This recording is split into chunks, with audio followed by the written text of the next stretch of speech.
Right, YouTube, it's Shadow King Kinazu, and I'm here with my belated review of Aquaman. Now, I originally intended to see this when it was in theaters, but I just kind of got busy with other things. And I saw Aquaman on DVD with my father last week. And again, I got busy, so I wasn't able to put up the review last week.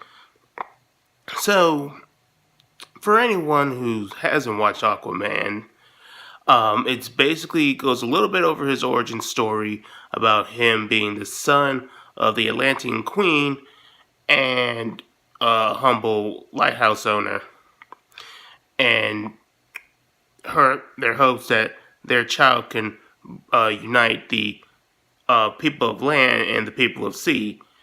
But the mother gets separated due to her people wanting her to come back and rule over Atlantis, and also because they don't trust people who live on land because the whole pollution and all that jazz. If you've ever seen a Captain Planet episode, you've heard this story a billion times before. And it continues to the main plot with it taking place after Justice League because they reference the defeat of Steppenwolf. And Orin, who later becomes Ocean Master, wants to take war against the surface dweller because pollution and all that, and he wants to unite unite the seven kingdoms into one giant army against his land. And it's up to Mera to convince Aquaman to take his responsibilities as a candidate for king and fight his brother to stop the war.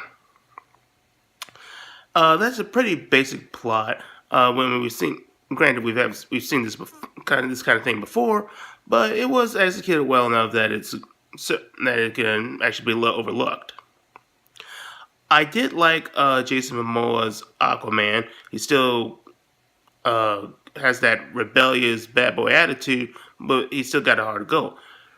Granted, this is kind of a bit of a divergence from the traditional Aquaman, who's more of a diplomat and is more regal, but they still kept some of the core aspects of Aquaman. And also there's been like several different interpretations, so I can give that a little bit of leeway. I did like that they still kept his character development of him being reluctant to take the crown and the responsibility that comes with it, but he ultimately comes into it once he learns more about his people and that things are indifferent, and he more of his troubles and the context that goes behind it were revealed. Mera, I felt she was well handled. She was a very good character. She's very responsible, which is a contrast to his Aquaman's more laid back attitude. She's very knowledgeable about the culture, which, along with Willem Dafoe, and yes, I've mentioned my gripes with Willem Dafoe, but I'm not gonna hold that against the movie. They both helped to give some of the exposition about the different cultures of Atlantis, and they do their jobs really well.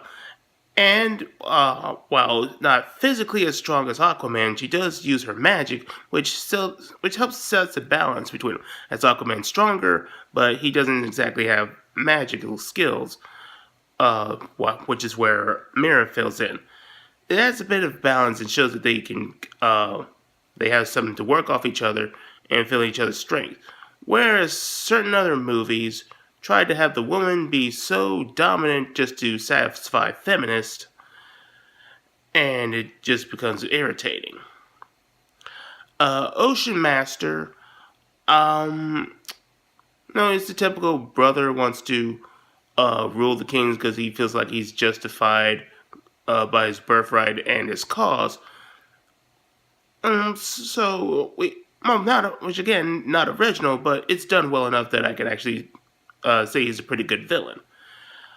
The secondary villain is Black Manta, who, while I kind of forgot what his origin story was, but I knew it had to do with it basically has to deal, in the original comics, it had something to do with the Black Civil Rights Movement, and he wanted to uh, kill white people, if I recall correctly.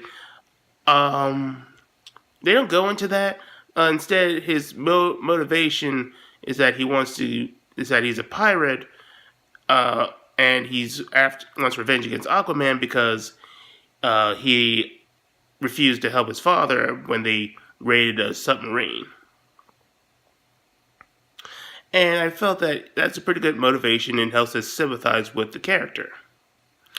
And they had enough sense to not kill off this villain, unlike what Marvel does sometimes, so they can actually develop his character. And I also feel like they're saving him for the Legion of Doom, which will probably be the movie that takes place in Justice League 2 or whatever DC decides to do with it. I felt that the movie was well directed and the visuals are very, very good. I felt that James Wan and David S. Goyer did a pretty good job telling. Was David S. Goyer involved in this one? I forgot what. I've heard he was involved in the story. But regardless, the story group did a very good job with making, giving us enough context about the lore of Atlantis that we feel that it actually has history and mythology, but not going too much in detail that it feels bogged in exposition, as these things could kind of be saved for a sequel. And I'll give something more Black Manta to do later on. Uh, the action was handled pretty well.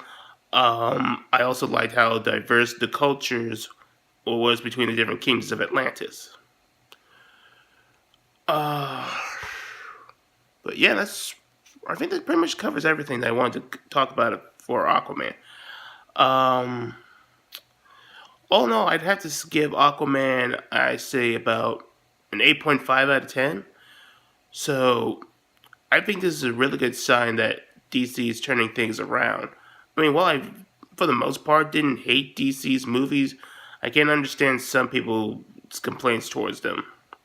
But I think people are winning them over with movies like Wonder Woman, Aquaman, and the currently out Shazam, which I will be reviewing next time. Catch you guys later.